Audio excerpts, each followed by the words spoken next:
Are you thinking about entering the field of instructional design? Or maybe you're already transitioning and you're wondering what the role's really like. Which skills are most important? In this video, I'm breaking down 4 common ID myths and the necessary on-the-job skills, and the reality of what that role really looks like day to day.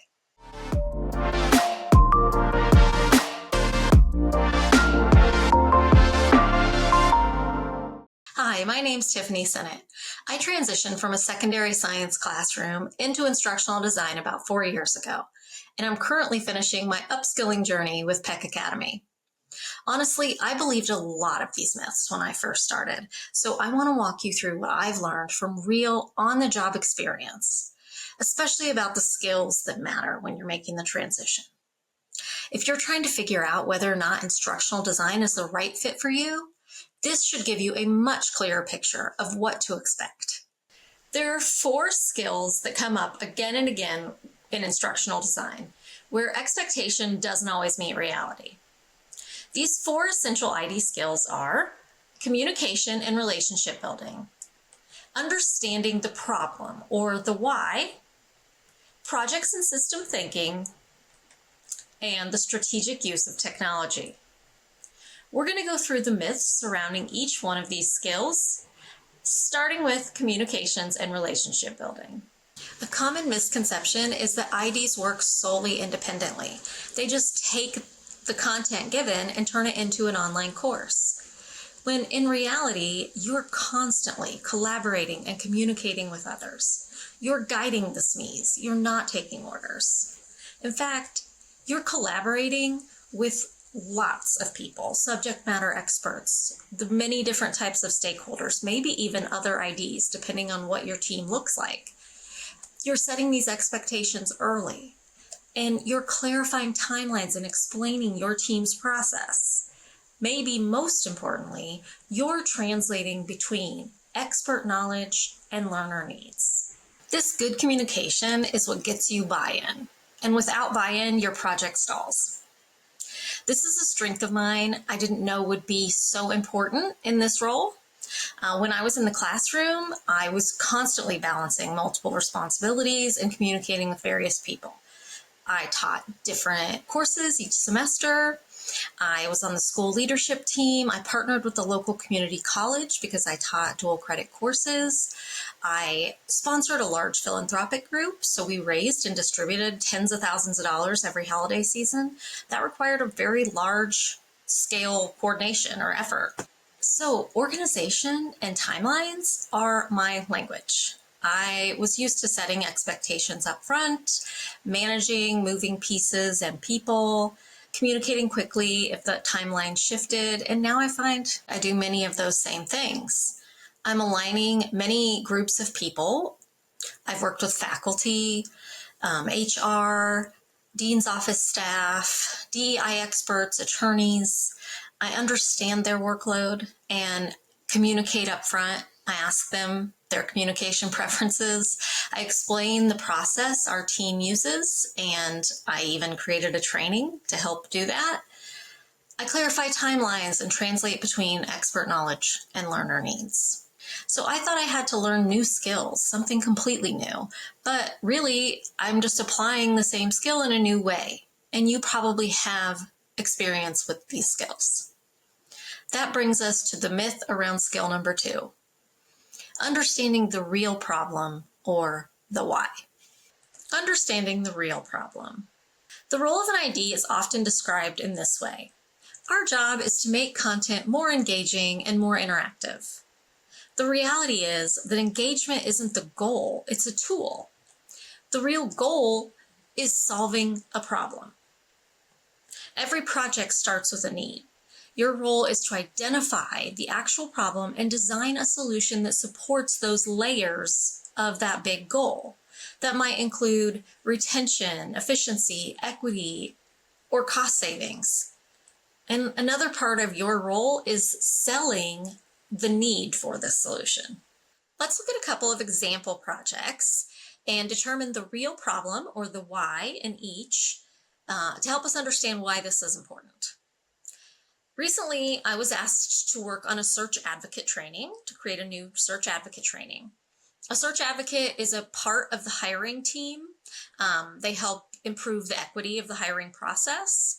And it was really important for me to know why we needed this new training. The needs analysis determined that the current training was just a huge commitment. It was large chunks of time, all instructor led. It required travel, which meant that it was very costly and not scalable. We wanted to give more staff the opportunity to be search advocates, and in order to do that, they needed to participate in the training. So the solution was a more flexible learning experience. This involved hybrid or a lot of asynchronous e-learning, as well as instructor-led workshops. The e-learning was, of course, engaging and interactive, but that wasn't the goal. The goal was for the learners to understand the content so that when they went to the instructor-led workshops, they could practice those skills. And as a result, the workshops were more meaningful. The time commitment was far more flexible with this asynchronous portion, and significantly less time was spent in the in-person instructor-led workshops. So that meant that there were financial, cultural, and equity benefits from this training. It was far more scalable and increased the number of opportunities to have a search advocate on the team. Once you understand the problem, the design becomes much easier and the sell becomes natural. The why in this example is clear, and it's actually pretty easy to quantify. Let's look at example number 2. You'll have an easier time getting buy-in on some projects than others. If it's new to the expert and an immediate need, they're more likely to respond well. If it's something they've been doing for a long time a certain way, it may be more difficult. One of the first projects that I was involved with was converting traditional higher ed coursework for a fully online group of working adults. The learners were paraprofessionals already in the classroom, adults with full-time jobs. So the why here was very different. This was a new learner type. We had full-time working adults with experience, fully online. We know from learning theories that this approach needs to be different than that of a traditional student. So to help sell that, we need to frame the faculty and community benefits of this. The sell here involves framing those faculty and community benefits. So better learner retention, more effective teaching experience for the faculty, supporting the teacher pipelines and meeting the community's need for more special education teachers. The solution with this project as well was a flexible learning experience and being sure to use the experience that these learners have from their current role.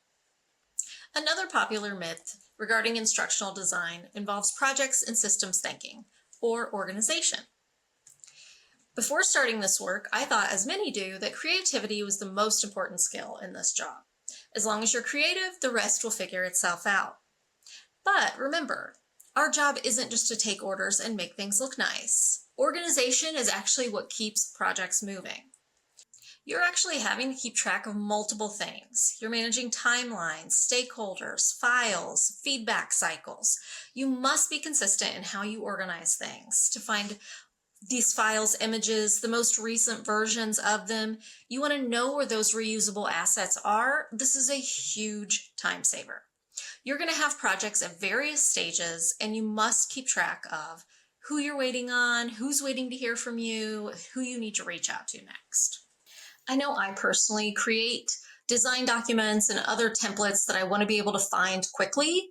I am always sharing documents systematically to make sure the work is easier for others. I reuse storyline files and have them in their own folders so they're easy to find. I have a location for the directions of processes that I don't use very often. So I keep them in a way that I'll remember where to find those. Keep my assets clean and structured, and all of this saves me time and energy. So creativity helps, but organization is what actually gets the project finished. The last myth is likely the most common and can definitely lead to burnout, or at least significant stress. I know it did me. And that is the strategic use of technology. The most common myth is you need to master a ton of tools before you can be a good instructional designer. But technology is not the same as instructional design. In reality, it's not about the tools, it's about how you use them. Tools are secondary to thinking and strategy. Over-focusing can actually slow you down. When selecting the technology to use for a project, be sure that you're choosing the right format. Does it make sense to have an e-learning course or scenario-based? Would a job aid better suit what you want the learner to do? Or is an in-person learning actually more beneficial? Make the content usable. How and where is the learner going to use this? And be sure you're supporting retention and engagement.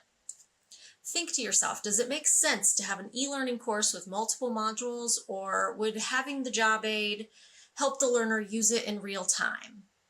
Which is more appropriate? I definitely felt like I needed to learn all the technologies immediately in the beginning. Beyond, Camtasia, Articulate, Adobe, etc., etc. I can still struggle with this currently, especially with the AI rabbit hole, feeling like I won't seem experienced if I haven't used a specific tool. But that's impossible. There are so many. The thing I use most frequently is my team's planner.